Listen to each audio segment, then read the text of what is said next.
예수님을 바르게 따르는 방법이라는 제목으로 하나님 말씀을 함께 나누겠습니다. 이 땅에는 기독교를 빙자한 수많은 이단이 있습니다. 이단들은 말세가 되면 더 극성스럽게 사람들을 유혹하고 도둑질해가고 있습니다. 우리 가정교회 하는 사람들은 믿는 사람은 건드리지 않고 안 믿는 사람을 찾아서 영혼 구원하는데, 이단들은 특징이 있습니다. 절대로 안 믿는 사람은 건드리지 않습니다. 믿는 사람만 찾아가서 유혹하는 겁니다. 그런데 이런 수많은 이단들은 어디서 나오냐면 딱 한 군데서 나옵니다. 하나님을 믿는 데는 다 동일합니다. 그런데 예수 그리스도가 누구인가에 대해서 틀리게 알고 있기 때문에 이단이 되는 겁니다. 그러므로 성도들이 이단에 빠지지 않으려면 예수님을 정확하게 아는 게 굉장히 중요합니다. 잘은 모르지만 여러분 주변에 이단이 몇 사람이 이미 포진해 있습니다. 심지어는 어느 이단 단체 같은 경우는 안산의 기독교인들의 동태를 다 파악하고 있고, 만일에 아무개에 누구 딱 누르면 그 사람 신상에 딱 뜨게끔 이미 컴퓨터에 작업이 됐다는 얘기 들었습니다. 그만큼 이단들은 여러분의 영혼을 유혹하기 위해서, 여러분의 영혼을 도둑질하기 위해서 힘쓰고 있다는 사실입니다. 최근에 들려온 소식입니다. 그 목사님이 교회를 개척하셔서 교회가 부흥돼서 반포에다가 큰 교회가 있고, 또 그 교회가 지교회를 판교에다가 크게 지었는데 아주 교회가 큽니다. 이 지단들이 이제는 한 영혼 도둑질하기가 힘드니까 교회를 통째로 먹어버리려고 산 옮기기라 그래가지고 교회 지도자만 바꿔버립니다. 목사님하고 핵심 장로 몇 사람만 딱 바꿔버리면 교회를 통째로 흡수해버립니다. 이번에 그 작업이 진행되다가 들통이 난 겁니다. 교회가 난리가 났습니다. 계속 핵심들 들어와서 교회에 포진하고 몇 년 딱 잡다가 그네들이 교회의 핵심 부서를 다 점령을 다 했어요. 그리고 그들이 모여서 계속 담임 목사를 흠집을 잡기 시작하고 담임 목사를 쫓아내려다가 결국 들통이 난 겁니다. 그래서 법정이 시비가 붙었는데 교회가 풍지박산이 나서 지금 난리가 났습니다. 이제는 이단들이 이렇게 교회를 겉도는 사람만 유혹해가는 것이 아니라 교회를 통째로 먹어버리려고 이렇게 극성을 부리고 있는데, 이런 이단들이 정말 조심해야 될 것은 바로 여러분들의 영혼의 주변에 있다는 사실입니다. 지금 자녀를 이단에게 빼앗겨가지고 자녀를 찾으러 다니는 분들이 얼마나 많은지 모릅니다. 그래서 내 자식 찾아주세요, 내 딸 찾아주세요. 그런데도 부모는 태연하게 우리 애기 교회에 잘 나오니까 괜찮아. 아닙니다. 여러분 자녀들 주변에 이단들이 사냥꾼처럼 삼킬제를 찾고 다니는 사실을 기억하셔야 되는 겁니다. 저희 교회는 수평이동은 눈도 주지 않지 않습니까? 그렇기 때문에 쉽지 않습니다. 그래도 조심하셔야 되는 겁니다.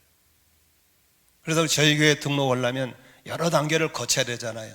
목장을 거쳐야 되고 생삼을 거쳐야 되고 예성접을 거쳐야, 그러면서 계속 이단들을 골라내야 되죠. 그러나 지금도 이단은 주변에서 서성기고 있고, 하여간 이단들은 절대로 불신자 안 건드립니다. 교회 다니는 사람만 건드립니다. 근데 이단을 대체하는 방법이 뭐가 있을까? 예수를 바르게 알면 되는 겁니다. 바르게 믿으면 되는 겁니다. 그런데 대부분의 사람들이 예수를 잘 모릅니다. 틀리게 믿고 있습니다. 오늘 일부 예배도 우리 조동 형제가 간증했는데, 그 친구도 우리 교회에서 태어난 애고 우리 교회에서 큰 아이야. 근데 생삼을 여러 번 들어왔어요. 오늘 여러 번 들어온 애가 오늘 간증한 거예요. 오늘의 내가 이 젊었을 때 목자도 하고 찬양사역도 하고 버틸 수 있었던 것은 바로 신앙의 기초였습니다. 그것은 생삼이었습니다라고 간증한 겁니다. 많은 분들이 생명의 삶공을 안 들어오신 분도 있고, 예수 영접 모임 안 들어오신 분도 있고 한 번씩 거쳐놓고도 다 알고 있는 영적인 교만한 분들도 있습니다.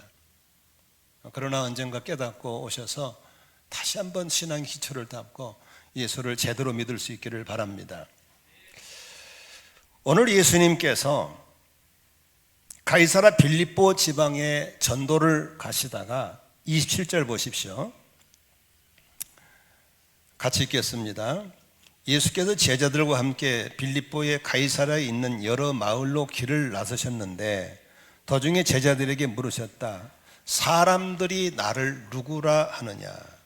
사람들이 나를 누구라고 하더냐라고 물었습니다. 그때 제자들이 사람들이 예수를 어떻게 알고 있는가에 대한 동향을 얘기해 줬습니다. 28절 같이 읽습니다. 제자들이 예수께 말하였다. 세례자 요한이라고 합니다. 엘리야라고 하는 사람들도 있고 또 예언자 가운데 한 분이라는 사람도 있습니다. 여기 보세요. 똑같은 예수인데 어떤 사람은 예수를 세례자 요한이라고 그러고 어떤 사람은 불의 능력 가진 엘리야라기도 하고 어떤 사람은 예언자 가운데 한 분이다라고 한다는 겁니다. 같은 예수를. 여기서 이단이 나온 겁니다. 여러분 힌두교도 예수 믿습니다. 이슬람교 예수 믿습니다. 그분들도. 심지어는 공자 맹자 따지는 중국에서도 예수 다 압니다. 그러나 예수를 알지만 예수를 누구라고 믿느냐는 굉장히 중요한 겁니다. 이슬람 사람들도 예수 그러면 선지자 중에 하나라고 합니다. 그 사람 믿습니다. 힌두교 가면요 예수는 아주 훌륭하신 분이라고 합니다. 다 믿습니다. 그러나 왜 그들은 구원이 없고 왜 그들은 우리로부터 관계가 안 됩니까? 예수를 틀리게 알고 있기 때문에 그런 겁니다. 그러면 여러분들은 바르게 믿나요? 죄송합니다만 제가 많은 사람들을 상담해 봤지만 예수를 틀리게 하는 분이 훨씬 많습니다. 아줌마 왜 교회 다녀요? 나 몸이 아파. 근데 교회 가면 낫는데 교회에 올 때 예수는 병고 젖은 분을 알고 오는 겁니다. 아줌마는 왜 교회 가요? 나 너무 가난해. 근데 교회 다니는 사람 다 잘 살더라고. 그래서 가는 거야. 예수가 부자가 되게 하는 분을 알고 있는 겁니다. 아줌마는 왜 교회 가세요? 아유 우리는 맨날 부부가 싸워. 근데 교회 다니는 아줌마들 보니까 너무 부사이 좋더라고. 그래서 다니는 거야. 예수를 가정을 화목케 하는 분으로 알고 있는 겁니다. 여러분 그러면 틀렸나요? 아니요 틀린 게 아니에요. 그럼 맞나요? 또 맞는 것도 아니에요. 어느 날 네 사람의 장님이 동물원에 갔대요. 그래서 코끼리를 만져보고 안 보이니까 만져봐야 되잖아요. 코끼리를 봤냐고. 내가 봤다고. 어떻게 생겼냐고 그러니까 코끼리는 큰 기둥으로 되어 있는데 4개의 기둥이 있더라고. 어디를 만지고 온 겁니까? 다리를 만지고 온 겁니다. 에이 뭔 소리야. 코끼리만 코가 길두구만. 어디만 코끼리 코를 만지고. 뭔 소리요? 뒤에 이 낭창낭창이 흔들리고 있더만 꼬리를 만지고 왔죠. 아니야 코끼리는 바위 같았어. 몸집을 만지고 왔죠. 맞지만 틀리고 틀리지만 맞는 겁니다. 여기 지금 혹시 병 고치러 오시고 잘 살라고 오시고 화목하게 살고 싶어서 오신 분도 있을 거예요. 어느 날 제가 예수 영접 모임을 하는데 한 권사님이 저희 모임에 오셨어요. 아니 권사님 여기 왜 오세요? 그랬더니 아니요 나도 제대로 믿는가 좀 진단 좀 받으러 왔어요. 그 앉아 들으세요. 쭉 복음을 듣고 하는 말이 뭐라는지 아세요? 목사님 나 이제야 구원 받았네. 이제야 구원 받았네 라는 분입니다. 여러분 교회 다녀도 구원받지 못한 분 많습니다. 종교인들입니다. 어떤 분은 예수님에 대해서 예수님은 뭐 몇 살에 어디서 태어났고 어디서 자라났고 몇 살 때 이런 일을 하셨고 몇 살 죽었고 그걸 너무 잘 알아요. 그건 예수에 대해서 아는 것이지 그건 예수 믿는 게 아닙니다. 주일학교 교사들 꼭 조심하셔야 됩니다. 예수님을 알려주지 않고 예수에 대해서 알려주는 거예요. 그래서 주일학교 다니는 사람들이 안타까운 거예요. 대부분이 틀리게 알고 있는 거예요. 여러분, 예수님에 대해서 얘기하면 안 됩니다. 예수가 누군가를 알아야 되는 겁니다. 자, 그렇다면 29절에 예수님 두 번째 질문을 하십니다. 그러면 너희는 나를 누구라고 하느냐? 그러면 너희는 나를 누구라고 하느냐? 그때 베드로가 예수께 대답하였습니다. 선생님은 뭐라고 그랬어요? 그리스도이십니다. 선생님은 그리스도이십니다라고 고백합니다. 이때 예수님의 반응이 어땠는가에 대해서는 마태라는 사람이 이렇게 기록하고 있습니다. 마태복음 16장 17절 18절 보면은 마태는 이렇게 얘기합니다. 시작. 예수께서 그에게 말씀하셔서 시몬 바요나야 너는 복이 있다. 너에게 이것을 알려주신 분은 사람이 아니다. 하늘에 계신 나의 아버지다 그랬습니다. 제대로 안 거죠. 그렇게 제대로 알게 된 베드로에게 18절에 하나님이 약속합니다. 19절까지 시작. 나도 너에게 말한다. 너는 베드로다. 나는 이 반석 위에다가 내 교회를 세우겠다. 죽음의 문들이 이것을 이기지 못할 것이다. 19절. 내가 너에게 하늘나라의 열쇠를 주겠다. 내가 무엇이든지 땅에서 매면 하늘에서 매일 것이고 땅에서 풀면 하늘에서 풀릴 것이다. 다시 말하면 예수님을 뭐 몇 살 때 죽고 몇 살 때 그게 아니라 그리스도라고, 예수가 그리스도라고 믿었더니 이렇게 칭찬하고 축복해주고 하늘나라 열쇠를 줬다는 겁니다. 예수를 그리스도라고 믿어야 되는 겁니다. 예수를 그리스도라고 믿어야 되는 겁니다. 그러면 예수를 바르게 믿는 방법이 뭐냐면 그리스도가 뭔가를 알아야 되는 겁니다. 그리스도가 뭔가. 그리스도라는 말은 기름 부음을 받았다. 기름 부음을 받다. 지금 제 방에 가면 이 양각 뿔 보신 분 있죠? 뿔이 있거든요. 그 뿔에다가 올리브 기름을 넣어서, 짜가 기름을 넣어서 구약 시대에 했던 방법인데요. 왕을 세울 때, 제사장을 세울 때, 예언자를 세울 때, 이 세 종류의 사람을 세울 때 바로 머리에다가 기름을 부었습니다. 이 기름을 부을다는 말을 그리스도라고 그러거든요. 이 기름 부을 때 어떤 뜻이냐면 이 사람은 오늘부터 하나님과 똑같은 일을 한다라는 동등 자격을 줄 때 기름을 부었습니다. 그러므로 우리는 예수님은 하나님으로부터 기름을 부음 받은 자라고 믿는 것이 구원받는 길인 걸 믿으시길 바랍니다. 그렇다면 이 세 가지의 기름 부음이 뭔가를 보고, 첫째는 예수님은 유일한 예언자이십니다. 예언자라고 하는 것은 앞으로 장래에 일어날 하나님에 대해서 알려주는 사람을 예언자라고 합니다. 그러므로 하나님에 대해서 아는 방법이 성경도 있고 신학도 있고 뭐 철학도 있지만 그건 일부분이지만 하나님에 대해 정확하게 아는 비결은 예수를 통해서만 알 수 있는 것입니다. 왜냐하면 예수님은 하나님을 바르게 알려주기에 오신 바로 예언자이신 걸 믿으시길 바랍니다. 요한복음 14장 6절에 이렇게 예수님 말씀하십니다. 나는 길이다. 나는 진리다. 나는 생명이다. 나를 거치지 않고는 아무도 하늘 아버지께로 갈 사람이 있다 없다? 없습니다. 그러므로 우리는 지금 마가복음 계속 우리가 강의해 왔지만 수많은 기적이라든지 우리를 불쌍히 모두가 다 예수를 통해 나온 하나님의 마음을 우리가 읽을 수 있는 걸 믿으시길 바랍니다. 그러므로 하나님을 바르게 알기 원하시면 아멘 하십시다. 예수를 알아야 됩니다. 하나님에 대해서 하나님의 뜻을, 하나님의 계획을, 하나님의 놀라운 미션을, 비전을 알기 원한다면 단 방법 없습니다. 예수를 통해서 알 수 있는 겁니다.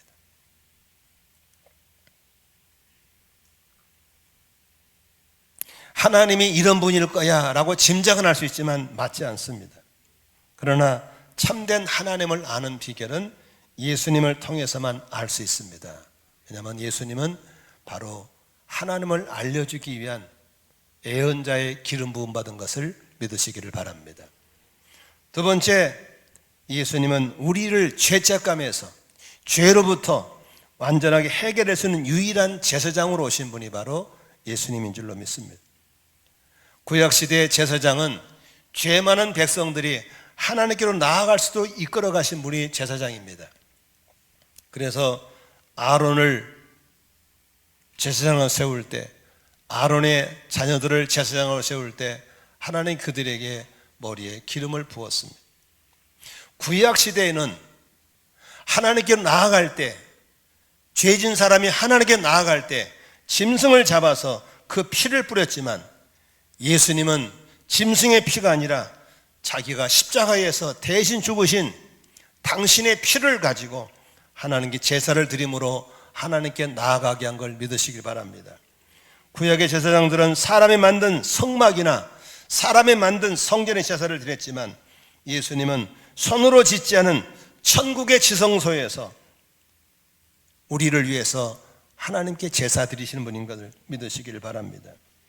세상에 있는 제사장들은 죄를 지을 때마다 피를 뿌리고 제사 지내야지만, 예수님은 당신의 피로 단번에 모든 인류의 죄를 위해서 과거와 현재뿐만이 아니라 앞으로 지을 죄까지도 단번에 다 해결하신 분이 예수님인 걸 믿으시기를 바랍니다. 히브리서 9장 12절에 이렇게 히브리서는 고백하고 있습니다. 같이 읽습니다. 시작.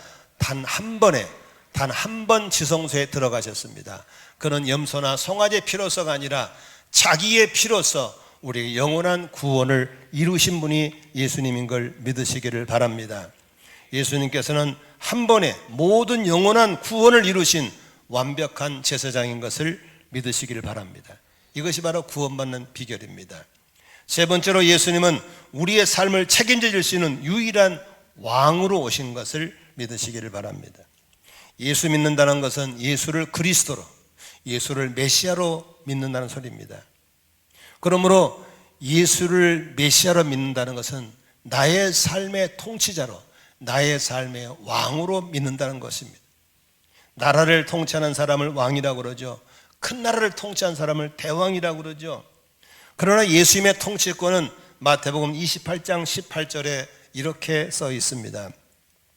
예수께서 다가와서 그들에게 말씀하셨다. 나는 하늘과 땅의 모든 권세를 받았다. 믿으시면 아멘 하십시다. 예수님은 하나님으로부터 하늘 권세, 땅의 권세를 다 받으신 분인 걸 믿으시기 바랍니다. 그러나 우리는 예수를 단순한 만왕의 왕이 아닙니다. 만왕의 왕이시고 만주의 주가 되시는 우리의 메시아 그리스도이신 것을 믿으시기를 바랍니다. 그런데 많은 사람들이 예수 믿냐? 믿는데요. 그러면서 여전히 자기가 왕이에요. 자기 마음대로 해요. 짝퉁입니다. 예수를 나의 주로 믿는 사람들은 모든 결정권이 누구한테 있습니까? 우리 주님에게 있는 걸 믿으시 바랍니다. 물어봐야 됩니다. 물어봐야 돼요.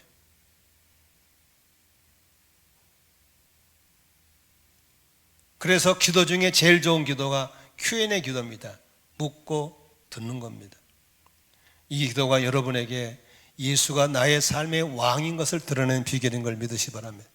내 마음대로 해버리고 사고 나면 찾아와서 사고 수습해달라고, 이런 사고 뭉치는 철부지든지 잘못 믿는 겁니다. 성숙한 사람, 성숙한 신앙은 사고 치지 않습니다. 물어보고 하는 겁니다. 한번 따라합시다. 성령보다 기도보다 앞서지 말자. 언제나 묻고 하는 겁니다. 우리 주님은 사고를 수습해주는 그런 분이 아닙니다. 왕이십니다.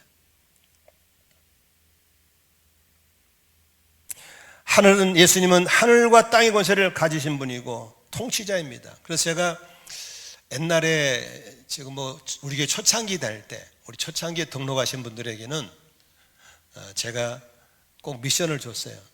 내가 이 마태복음 16장으로 설교한 다음에 이 가정의 주인은 남편이 아니고 예수입니다. 그러므로 내가 예수를 믿었다고 하는 것은 예수님의 통치 속에 있다는 사실을 인정하는 겁니다.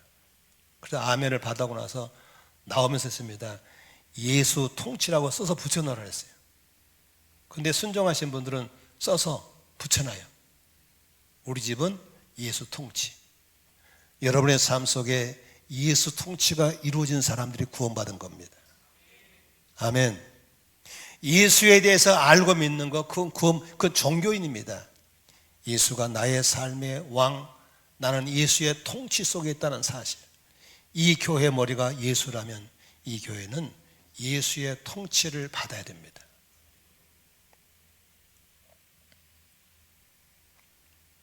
예수님은 나의 삶의 예언자인 걸 믿으시면 아멘 하십시다.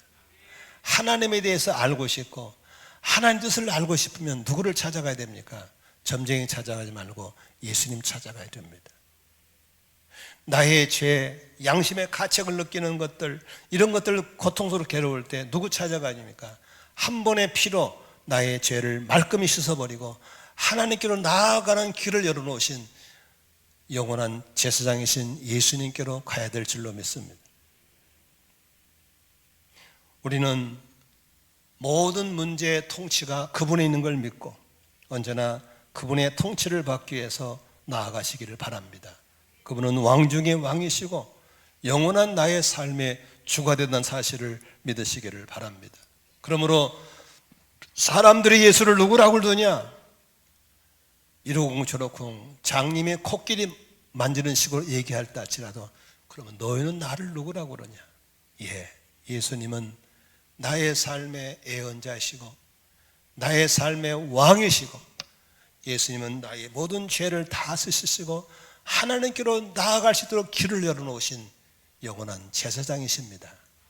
이렇게 고백할 때 바른 고백이고 바른 구원인 걸 믿으시기를 바랍니다. 예수님을 바르게 따르기 원하시면 아멘 하십시다. 예수가 누구입니까? 그리스도십니다. 아멘. 그분이 우리를 통치하시면서 인도하시고 보호하시고 고치시고 회복시켜 주시고 당신의 영광을 드러낼 걸 믿으시기를 바랍니다. 큰 소리로 아멘 하십시다. 두 번째로 예수님을 바르게 따르는 비결이 뭘까요? 31절에 예수님의 뜻밖의 말씀을 하실 때 베드로가 뭐라고 반응해 볼까요? 자, 같이 읽습니다. 시작. 그리고 예수께서는 인자가 반드시 많은 고난을 받고 장로들과 대제사장들과 율법학자들에게 배척을 받아 죽임을 당하고 나서 사흘 후에 살아야 한다는 것을 그들에게 가르치기 시작하셨다. 여기 보세요. 그 예수가 바른 고백한 제자들에게 뭐라고 하냐면 밑줄 치십시오. 반드시 많은 고난을 받고 반드시 많은 고난을 받고라는 말을 합니다. 두 번째, 내가 많은 사람들에게 배척을 받을 것이다. 그리고 죽임을 당할 것이다. 그리고 사흘 후에 살아나야 할 것이다 라는 얘기를 합니다.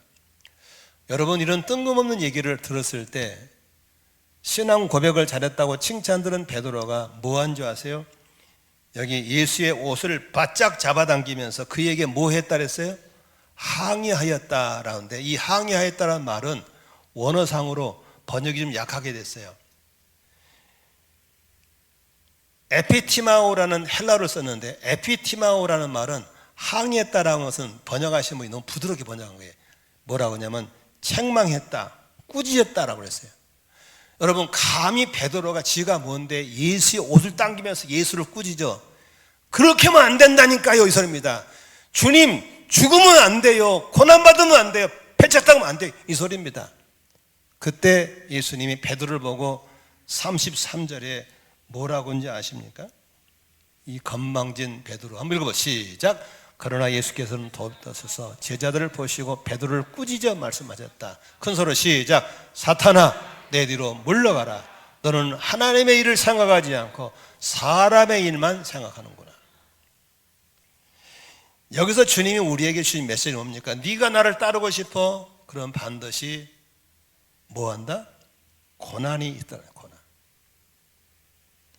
고난이 없는 영광을 추구하는 것은 사탄에게 지는 겁니다.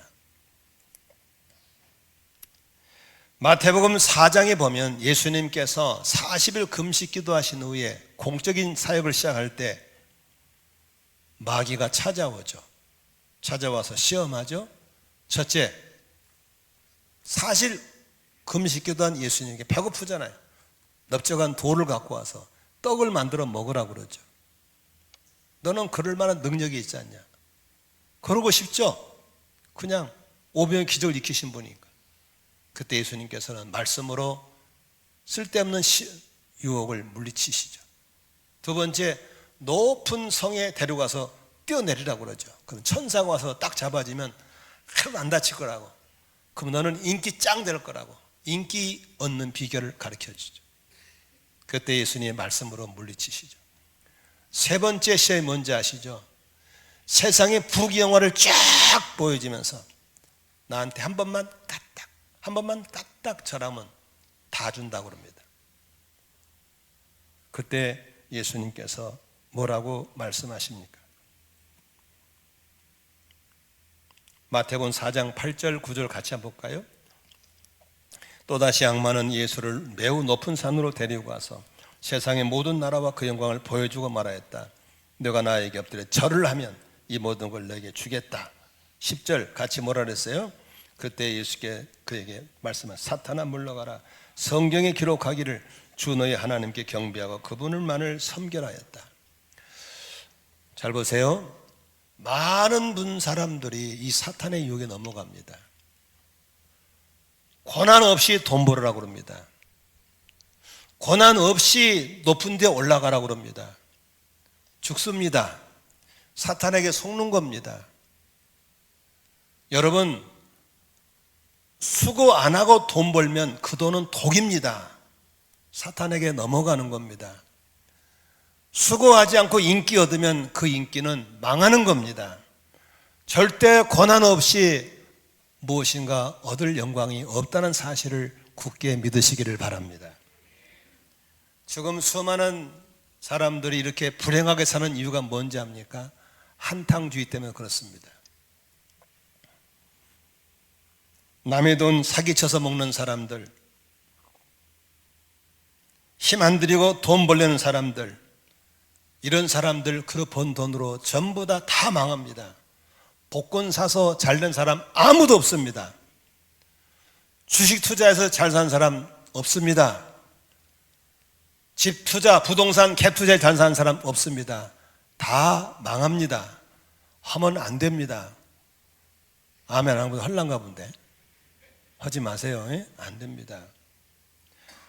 여러분, 하나님은 그렇게 캡 투자하고 주식 투자하고 사기치고 공갈 쳐서 부자들 잘 살게 하신 하나님이 아닙니다. 거기에 빠지는 순간에 사탄에게 속는 겁니다. 부자가 되려면 고난이 따라야 되는 겁니다. 여러분, 공부 안 하고 성적 잘 내는 놈들은 그건 컨닝하는 겁니다. 컨닝해서 잘 될 수가 없는 겁니다. 공부 잘하려면 반드시 공부를 열심히 해야 되는 대가를 지불해야 될 줄로 믿습니다. 그러므로 여러분, 고난 없는 영광을 취하려고 그러면 사탄에게 지는 겁니다. 진짜는 이긴 자의 종이 되어야 할 것입니다. 이 나라 경제가 앞으로 걱정되는 이유가 그렇게 버블 현상으로 돈을 모은 분들이 너무나 많다고 하는 사실입니다. 우리 청년들이 꿈을 이뤄가고 있는 이유가 뭡니까? 아무리 애써봤자 부자들 길이 안 보이니까 청년들이 낙심하는 겁니다. 저렇게 공갈치고 사기치고 있는 사람들이 떵떵거리니까 청년들이 희망을 잃어버린 겁니다. 건강한 경제 아닙니다. 부러우면 안 됩니다. 하나님은 살아계시고 역사의 주관자리 히스토리를 쓰고 있을 줄로 믿으시기 바랍니다. 반드시 우리가 얻고자 하는 영광은 고난을 지불해야만 될 걸 믿으시기 바랍니다. 예수님 말씀하셨습니다. 나는 반드시 고난을 겪을 거다. 반드시 배척을 당할 것이다. 그리고 죽임을 당할 것이다. 그 후에 사흘 만에 부활의 영광이 올 것이다 라고 말씀하고 있는 걸 믿으시기를 바랍니다. 하나님께 귀하게 쓰임받기 원하시면 아멘 하십시다. 영적으로 성장하기 원하시면 아멘 하십시다. 그렇다면 고난이라는 잔을 마셔야 합니다. 영적으로 성장하기를 다 원하시면서 정시기도 안 해, 말씀 안 봐, 주일날 맨날 빠져, 남는 시간 교회 와, 이런 사람들은 영적 성장이 있을 수 없습니다. 자고 싶은 잠 적게 자고 정시기도 하셔야 되는 겁니다. 텔레비 보지 말고 말씀 봐야 하는 것입니다. 주일에 아무리 유혹이 있더라도 주일 성수 하셔야 될 줄로 믿습니다. 이런 가장 기본인 대가를 지불하지 않고 어떻게 영적으로 성장할 수 있습니까? 10년 다니고 20년 다니도 절대 그 모양입니다. 그러나 상 공부하고 정시기도 하고 말씀 묵상하고 주일날 어떤 욕도 뿌리치고 나와서 예배 드리는 이런 삶이 이어질 때 그 사람의 영적 성장이라는 영광을 주실 줄로 믿습니다. 돈을 많이 벌고 부자 되고 싶죠. 돈 벌어서 좋은 집 사고 싶고 돈 벌어서 헌금도 많이 하고 싶고 그러시죠. 그렇다면 성경적인 원리로 돈을 벌어야 될 줄 믿습니다. 그게 뭡니까? 땀 흘려야 되는 겁니다. 열심히 살아야 됩니다. 고정지를 줄여야 됩니다. 우리나라는 지금 풍요 속의 저주를 맞고 있습니다. 너무 안타깝습니다. 며칠 전에 뉴스를 보니까 헌옷을 수거해서 수출하는 기업인데 우리나라 제일 큰 기업이더라. 그러니까 헌옷을 수입해다 수출하는 단체가 많아요. 근데 제일 큰 기업을 찾아갔어요. 찾아갔는데 하루의 수거량이 80톤이랍니다. 많게는 100톤이랍니다. 숫자가 100톤을 우습게 보는가 본데 어마어마하게 옷이 몰려오는 겁니다. 그걸 분류작업한답니다. 분류작업해서 수출할 걸 태울 거 분류하는데 분류하다 보면은 상표도 안 띈 게 들어온다는, 상표도 안 띈 게, 상표도 안 띈 옷이 들어오고 상표도 안 띈 신발이 들어올 때마다 그 사장이 가슴이 미어진다는 겁니다. 우리가 언제부터 그렇게 메이커 상표도 안 띈 거 갖다 버려야 됩니까? 나라가 망하고 있는 겁니다. 그래서 다 헌옷 갖다 파는 거예요. 안 쓰고 버려버리니까. 근데 우리나라는 그걸 태우잖아요. 남는 한 10% 태우더라고요.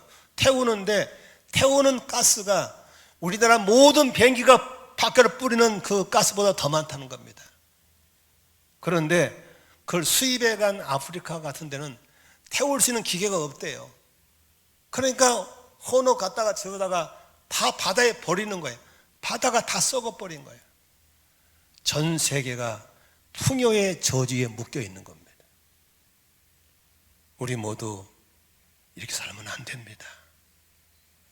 물질의 주인이 하나님이신데 그렇게 음식 팍팍 버리고 옷 사다가 입지 않은 거 갖다 버려버리고 이렇게 살면 하늘이 기뻐하지 않습니다. 우리 아껴 써야 됩니다. 아멘이시죠? 그 돈으로 선교해야 되고 영혼구원해야 되고 우리 주변에 굶주린 사람이 없게 해야 될 줄로 믿습니다. 그렇게 살 때 하나님 복 주시는 겁니다. 수입에 11조 다 돌려먹고 어떻게 부자가 될 수 있습니까? 아무리 어려워도 수입에 11조 건드리면 안 됩니다. 하나님 것을 믿으시길 바랍니다. 심어야 거두는 겁니다. 그래서 우리가 이런 심고 11조 드리고 아껴 쓰는 전략을 통해서 이런 권한을 통해서 하나님 우리에게 물질의 부자가 되기는 축복을 주실 걸 믿으시기를 바랍니다. 여기 목자님들 계시죠? 목장 부흥되기 원하시죠? 여러분 평신도가 목회할 수 있는 건 얼마나 축복입니까? 그냥 목회가 아니고 지옥 갈 영혼들을 건지는데 힘쓰는 거 얼마나 아름답습니까? 평생 믿어도 한 영혼도 구원받지 못하고 죽은 사람 많은데 영혼을 힘쓰는 목자 목이 얼마나 아름답습니까? 그러나 그렇게 훌륭한 목자가 되고 목장을 부흥시키고 싶으면 고난 없이는 안 되는 겁니다. 고난의 대가를 지불해야 좋은 목자가 될 줄로 믿습니다. 목자가 되기 위해서 목자 서약서 매년 사인하시잖아요. 사인에 뭐라고 사인했습니까? 하루에 20분씩 기도한다 그랬잖아요. 일주일에 5번 이상 기도한다고 그랬잖아요. 하루에 석장 이상씩 말씀 읽는다고 그랬잖아요. 목원들을 위해서 기도하고 삶의 모범이 된다고 그랬잖아요. 이런 대가를 꾸준히 지출하고 지불한 목자들에게는 하나님은 살아계십니다. 반드시 목장에 부흥되고 분가시킬 줄로 믿습니다. 그러나 거짓말로 사인하고 기도하지 않고 열심히 하지 않은 목장은 절대로 성장 부흥이라는 영광을 주시지 않습니다. 여러분 우리 교회가 아름다고 평화로 좋죠. 이게 저절로 되는 게 아닙니다. 누군가는 교회를 위해서 금식하고 철야하고 헌신하고 헌금하고 애쓴 고난 때문에 이런 영광을 보는 것이지 우연히 저절로 교회가 되는 게 아니란 사실을 믿으시기를 바랍니다. 남의 가정 행복하고 멋있게 보여요? 그냥 되는 게 아닙니다. 누군가 그런 가정 되도록 미랄이 있었고 헌신자가 있었고 인내자가 있었기 때문에 그런 가정이 세워지는 겁니다. 그러므로 고난 없는 영광이 없다는 사실을 꼭 기억하시기를 바랍니다. 31절 다시 한번 읽겠습니다. 시작. 그리고 예수께서는 인자가 반드시 많은 고난을 받고 장로들과 대제장들과 율법학자들에게 배척을 받아 죽임을 당하고 나서 사흘 후에 살아나야 한다는 것을 그들에게 가르치기 시작했습니다. 예수 믿는다고 직장 동료들에게 왕따 당해본 적이 있나요? 괜찮습니다. 그 고난 이겨내면 하나님이 상 주실 줄로 믿습니다. 예수 믿는다고 집에서 안 믿는 남편에게 박해당하고 배척당해보고 고난당해본 적이 있나요? 괜찮습니다. 그 고난 때문에 당신은 하늘의 영광을 보게 될 줄로 믿습니다. 예수 믿는 것 때문에 부부싸움하다가 자존심 죽인 적이 있나요? 괜찮습니다. 져주십시오. 참아야 됩니다. 자존심 죽으면 하나님이 나를 높여주실 줄로 믿으시기를 바랍니다. 우리를 파괴시키기 위한 고난이 아닙니다. 우리를 살리기 위한 고난인 걸 믿으시기를 바랍니다. 그러므로 no cross, no crown입니다. 절대로 십자가 없이는 영광이 없습니다. 예수를 바르게 따르려면 바로 이 no cross, no crown을 꼭 기억하면서 오늘도 지금의 어려움들, 억울한 일들, 배척당하는 일들을 묵묵히 참고 가면 하나님의 때가 이르면 영광스럽게 높여주시고 나타낼 것을 믿으시기를 바랍니다. 성경 한 구절 같이 읽고 말씀을 마치겠습니다. 로마서 8장 18절입니다. 이렇게 써 있습니다. 현재 우리가 겪는 고난은 장차 우리에게 나타날 영광이 견주면 아무것도 아니라고 나는 생각합니다. 바울 사도의 권면입니다. 우리 예수 믿는 사람들은 꽃길만 걷는 게 아닙니다. 안 믿는 집이 복음화 되려면 내가 가정 선교사 해야 하는 겁니다. 안 믿는 직장에 나를 통해서 회사가 복음화 되려면 일터 선교사 돼야 되는 겁니다. 아무도 안 믿는 허들판에 목장 돼서 세워나가려면 내가 거기에 미랄이 될 때 거기에 아름다운 목장이 세워질 줄로 믿습니다. 아멘. 저희 교회가 34년 전에 저희 부부가 시골 목회다 선부동의 지하실에 수제불 깔고 우리 애들 둘 데리고 시작한 교회가 이렇게 된 것은 저절로 되는 게 아닙니다. 수많은 성도들의 눈물의 미랄들이 고이고 쌓여서 여기까지 온 걸 믿으시기를 바랍니다. 그러므로 예수님을 믿고 따르는 것은 꽃길만 걷는 게 아닙니다. 고난 없는 영광은 절대로 없습니다. 지금의 고난 묵묵히 잘 이겨내시면 영광스러운 부활의 날이 여러분에게 반드시 올 걸 믿으시기를 바랍니다. 예수님 바르게 믿고 바르게 따기 원하시면 아멘 하십시다. 예수에 대해서 아는 것 중요하지 않습니다. 예수가 누군가가 중요합니다. 예수님은 우리의 왕으로 오셨습니다. 믿으시면 아멘 하십시다. 예수님은 우리의 선지자, 예언자로 오셨습니다. 믿으시면 아멘. 예수님은 우리를 죄 사해 주시고 하나님께로 이끌어 가시는 대제사장으로 오신 걸 믿으시면 아멘 하십시다. 예수가 몇 살 먹고 죽고 중요하지 않습니다. 제발 교회 학교 그런 거 가르치지 마세요. 예수가 그리스도로 오신 것을 믿는 겁니다. 그분을 따를 때 공짜가 없습니다. 반드시 고난이 있으면 영광도 있다는 사실을 기억하고 지금의 고난의 길을 피하지 말고 뚜벅뚜벅 걸어가면 우리에게 부활의 영광의 그날이 반드시 오실 줄로 믿습니다. 할렐루야.